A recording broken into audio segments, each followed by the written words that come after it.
بسم الله الرحمن الرحيم. يا الله، اللهم صل على محمد وآل محمد. اللهم إني أسألك برحمتك التي وسعت كل شيء، وبقوتك التي قهرت بها كل شيء، وخضع لها كل شيء، وذل لها كل شيء، وبجبروتك التي غلبت بها كل شيء،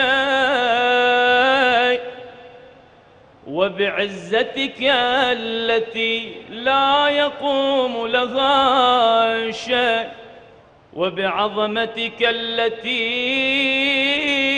ملأت كل شيء، وبسلطانك الذي على كل شيء، وبوجهك الباقي بعد فناء كل شيء، وبأسمائك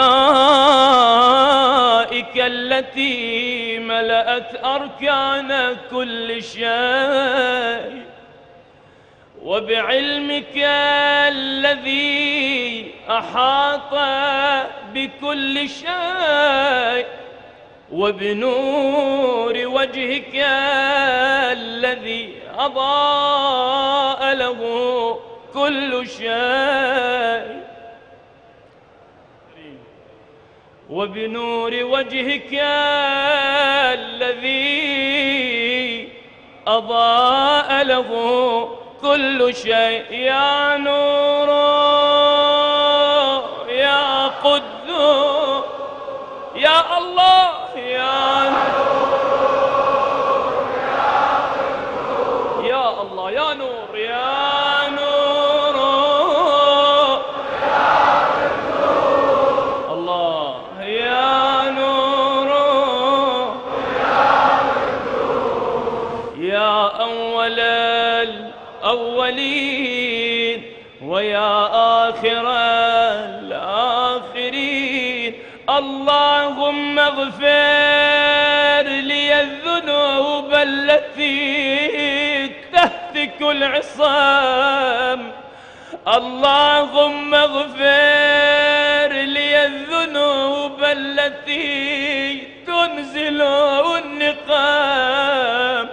اللهم اغفر لي الذنوب التي تغير النعم.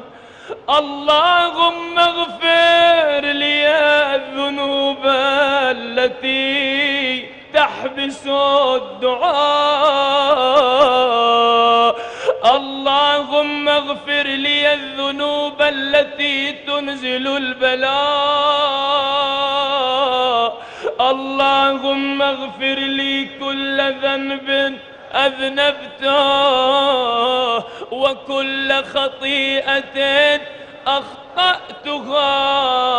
اللهم إني أتقرب إليك بذكرك وأستشفع بك إلى نفسك، وأسألك بجودك أن تدنيني من قربك، وأن توزعني شكرك، وأن تلهمني ذكرك.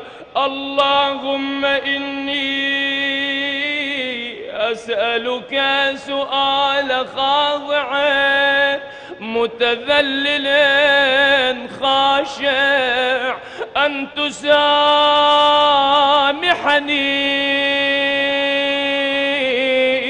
أن تسامحني،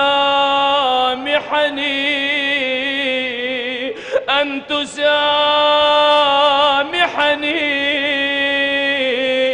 أن تسامحني وترحمني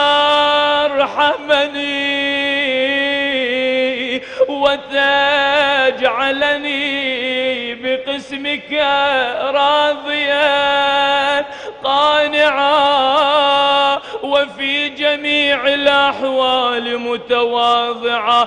اللهم وأسألك سؤال من اشتدت فاقته وأنزل بك عند الشدائد حاجته وعظم فيما عندك رغبته. اللهم عظم سلطانك وعلى مكانك وخفي مكرك وظهر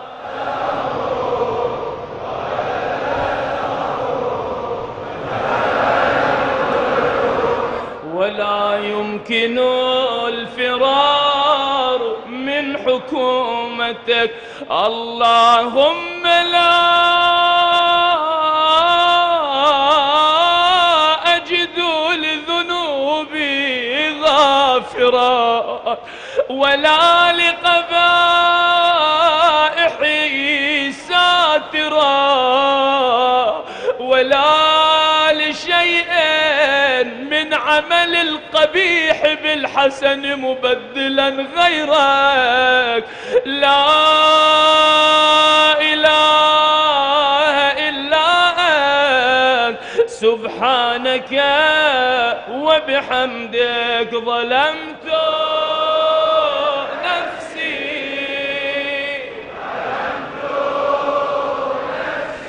يا رب ظلمت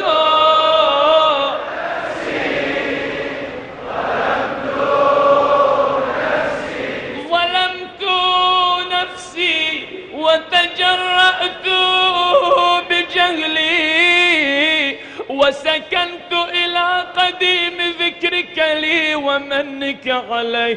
اللهم مولاي كم من قبيح سترته وكم من فادح من البلاء أقلته وكم من عثار وقيته وكم من مكروه دفعته وكم من ثناء جميل لست أهلا له نشرته. اللهم عظم بلائي اللهم بلائي وأفرط بي سوء حالي وقصرت بي أعمالي وقعدت بي أغلالي وحبسني عن نفعي بعد أملي وخدعتني الدنيا بغرورها ونفسي بجنايتها ومطالي يا سيدي. فأسألك بعزتك ألا يحجب عنك دعائي سوء عملي وفعالي ولا تفضحني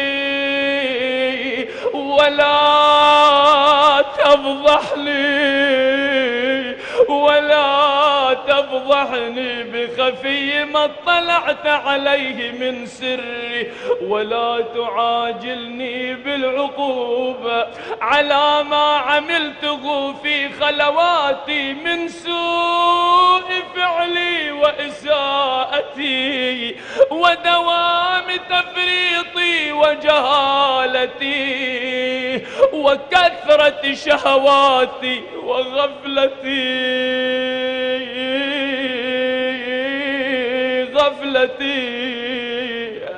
وكن اللهم بعزتك لي في كل الأحوال رؤوفا وعلي في جميع الأمور عطوفا. إلهي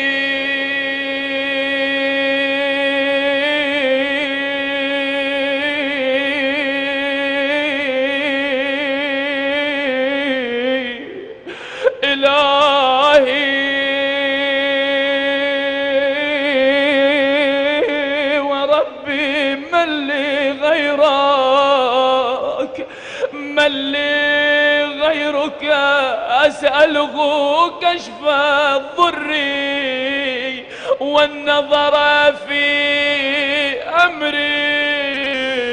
إلهي ومولاي أجريت علي حكما اتبعت فيه هوى نفسي ولم أحترس فيه من تزيين عدوي، فغرني بما أهوى وأسعده على ذلك القضاء، فتجاوزت بما جرى علي من ذلك بعض حدودك وخالفت بعض أوامرك، فلك الحجة علي في جميع ذلك، ولا حجة لي ولا حجة لي ولا حجة لي فيما جرى علي فيه قضاءك، وألزمني حكمك وبلاؤك، وقد أتيتك يا إلهي بعد تقصيري وإسرافي على نفسي، معتذرا نادما منكسرا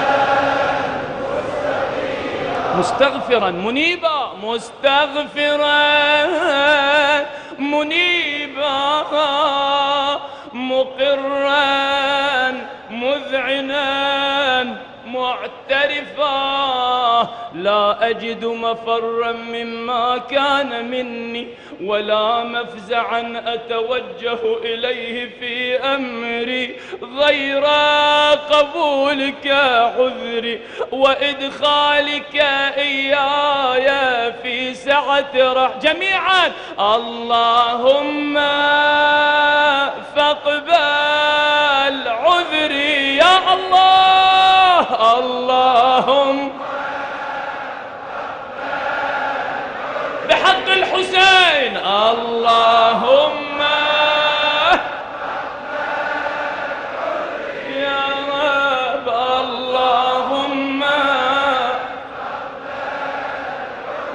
اللهم فاقبل عذري وارحم شدة ضري وفكني من شد وثاقي يا رب يا رب يا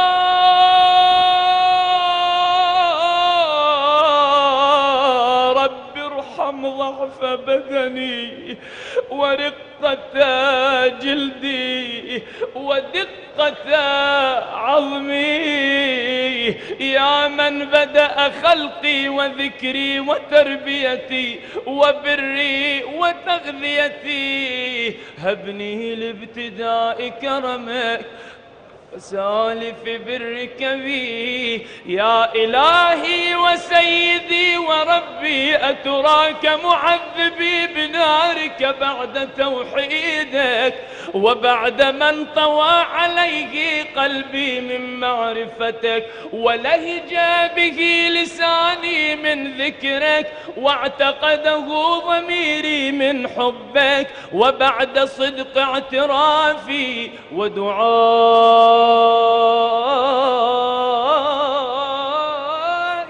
خاضعا لربوبيتك، هيهات أنت أكرم من أن تضيع من ربيته أو تبعد من أدنيته أو تشرد من آويته أو تسلم إلى البلاء من كفيته ورحمته. وليت شعري يا سيدي وإلهي ومولاي أتسلط النار على وجوه خرت لعظمتك ساجدة وعلى ألسنة نطقت بتوحيدك صادقة وبشكرك مادحة، وعلى قلوب اعترفت بإلهيتك محققة، وعلى ضمائر حوت من العلم بك حتى صارت خاشعة، وعلى جوارح سعت إلى أوطان تعبدك طائعة، وأشارت باستغفارك مذعنة. ما هكذا الظن بك ولا أخبرنا بفضلك عنك يا كريم يا رب يا كريم بكرمك يا رب يا كريم يا الله يا كريم يا رب.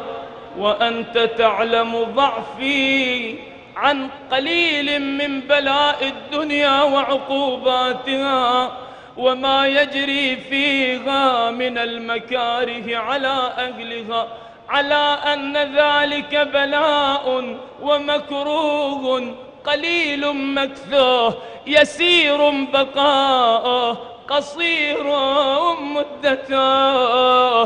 فكيف احتمالي لبلاء الآخرة وحلول وقوع المكاره فيها وهو بلاء تطول مدته ويدوم مقامه ولا يخفف عن أهله، لأنه لا يكون إلا عن غضبك وانتقامك وسخطك، وهذا ما لا تقوم له السماوات والأرض. يا سيدي يا سيدي يا سيدي، فكيف بي وأنا عبدك الضعيف الذليل الحقير المسكين المستكين. يا إلهي وربي وسيدي ومولاي، لأي الأمور إليك أشكو، لأي الأمور إليك أشكو، ولما منها أضج وأبكي، لأليم العذاب وشدته أم لطول البلاء ومدته. فلئن صيرتني للعقوبات مع أعدائك وجمعت بيني وبين أهل بلائك وفرقت بيني وبين أحبائك وأوليائك، فهبني يا إلهي وسيدي ومولاي وربي. صبرت على عذابك فكيف أصبر على فراقك، وهبني يا إلهي. صبرت على حر نارك فكيف أصبر عن النظر إلى كرامتك، أم كيف أسكن في النار ورجائي عفوك. فبعزتك يا سيدي ومولاي أقسم صادقا لئن تركتني ناطقا لأضجن إليك بين أهلها ضجيج الآملين، ولأصرخن إليك صراخ المستصرخين، ولأبكين عليك بكاء الفاقدين، ولأنادينك أين كنت يا ولي المؤمنين، يا غاية آمال العارفين، يا غياث المستغيثين. يا غياثا أغثنا يا رب يا غياثا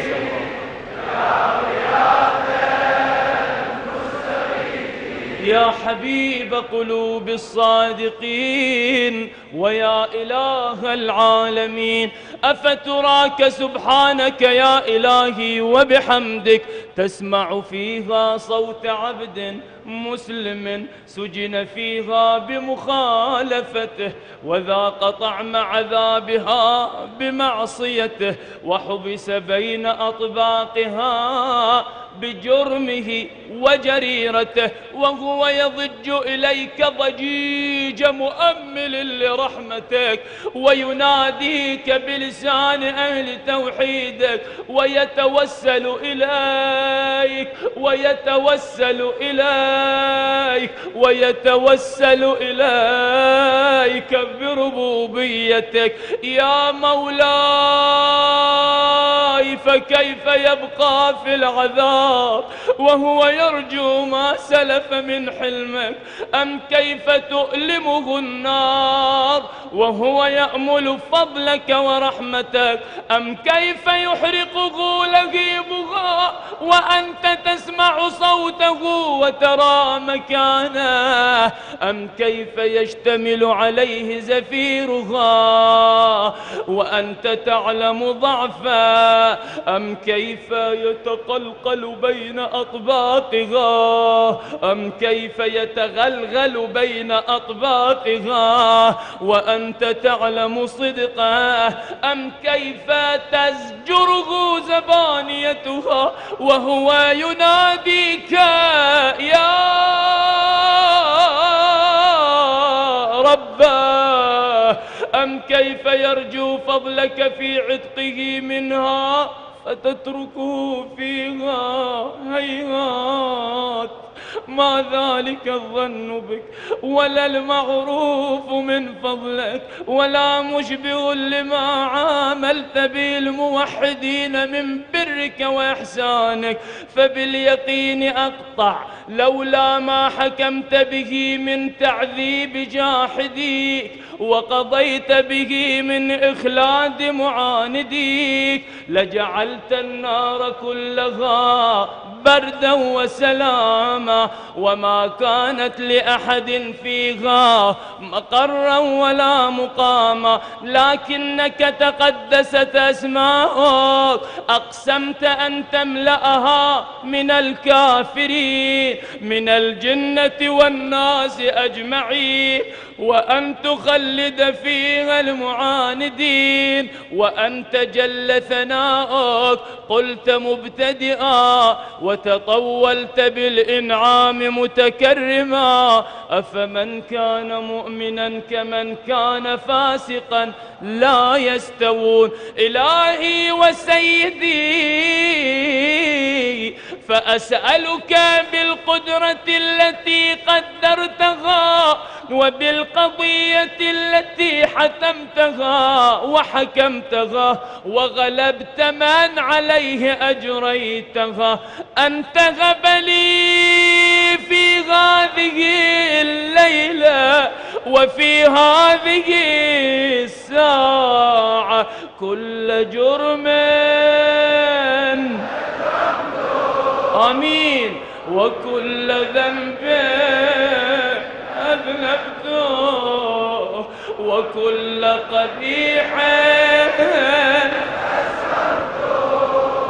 وكل جهل عملته كتمته أو أعلنته أخفيته أو أظهرته. الذين وكلتهم بحفظ ما يكون مني وجعلتهم شهودا علي مع جوارحي وكنت أنت الرقيب علي من ورائهم والشاهد لما خفي عنهم وبرحمتك أخفيته وبفضلك سترته وأن توفر حظي من كل خير خير أنزلته أو إحسان فضلته أو بر نشرته أو رزق بسطته أو ذنب تغفره أو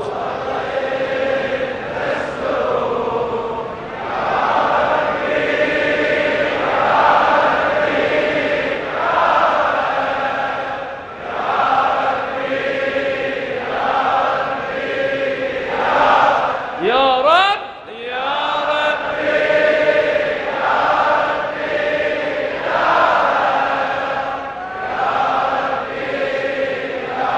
ربي يا إلهي وسيدي ومولاي ومالك رقي يا من بيده ناصيتي يا عليما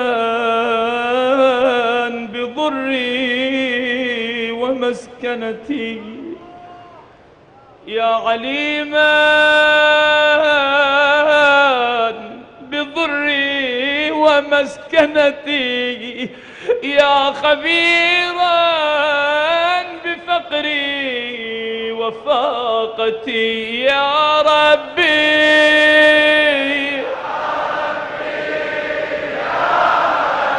يا رب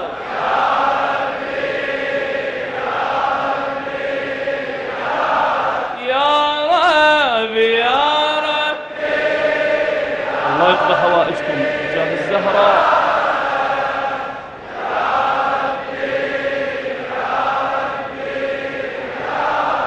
أسألك بحقك وقدسك وأعظم صفاتك وأسمائك أن تجعل أوقاتي من الليل والنهار بذكرك معمورة وبخدمتك موصولة وأعمالي عندك مقبولة حتى تكون أعمالي وأورادي كلها وردا واحدا وحالي في خدمتك سرمدا يا سيدي يا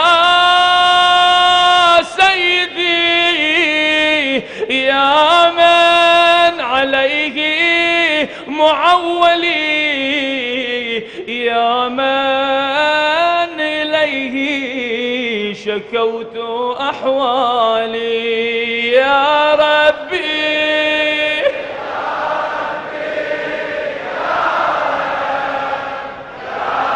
إلهي أنت تسمع وترى يا رب يا ربي لحوائجهم يا حق الزهراء قو على خدمتك جوارحي واشدد على العزيمة جوانحي وهب لي الجد في خشيتك والدوام في الاتصال بخدمتك حتى أسرح إليك في ميادين السابقين وأسرع إليك في البارزين وأشتاق إلى قربك في المشتاقين وأدنو منك دنو المخلصين وأخافك مخافة الموقنين وأجتمع في جوارك مع المؤمنين اللهم ومن أرادني بسوء فأرد ومن كادني فكد واجعلني من أحسن عبيدك نصيبا عندك وأقربهم منزلة منك وأخصهم زلفة لديك فإنه لا ينال ذلك إلا بفضلك وجد لي بجودك واعطف علي بمجدك واحفظني برحمتك، واجعل لساني بذكرك لهجا، وقلبي بحبك متيما، ومن علي بحسن إجابتك، وأقلني عثرتي واغفر زلتي، فإنك قضيت على عبادك بعبادتك، وأمرتهم بدعائك، وضمنت لهم الإجابة، وضمنت يا الله، وضمنت لهم الإجابة. فإليك يا ربي نصبت وجهي، وإليك يا ربي مددت، فبعزتك استجب لي دعائي، وبلغني مناي، وبلغني مناي، وبلغني مناي، رضاك عنا يا رب، وبلغني مناي، ولا تقطع من فضلك رجائي، واكفني شر الجن والإنس من أعدائي، يا سريع الرضا،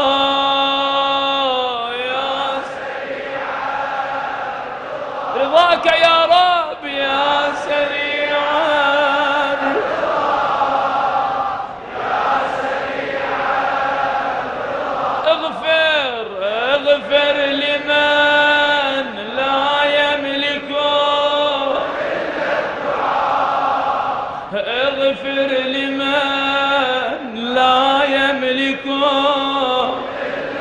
فإنك فعال، فإنك فعال لما تشاء، فإنك فعال لما تشاء، يا رب يا من اسمه، يا من اسمه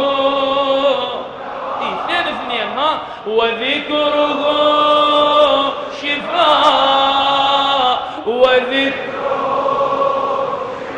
وشاف مرضاكم، وطاعته غنى، وطاعته غنى، ارحم من رأس ماله الرجاء، وسلاحه البكاء، يا سابغ النعم، يا دافعا ادفع عنا يا رب، يا نور المستوحشين في الظلام، يا عالما لا يعلم، صل على محمد وآل محمد، وافعل بي ما أنت أهله، وصلى الله على رسوله والأئمة الميامين من آله،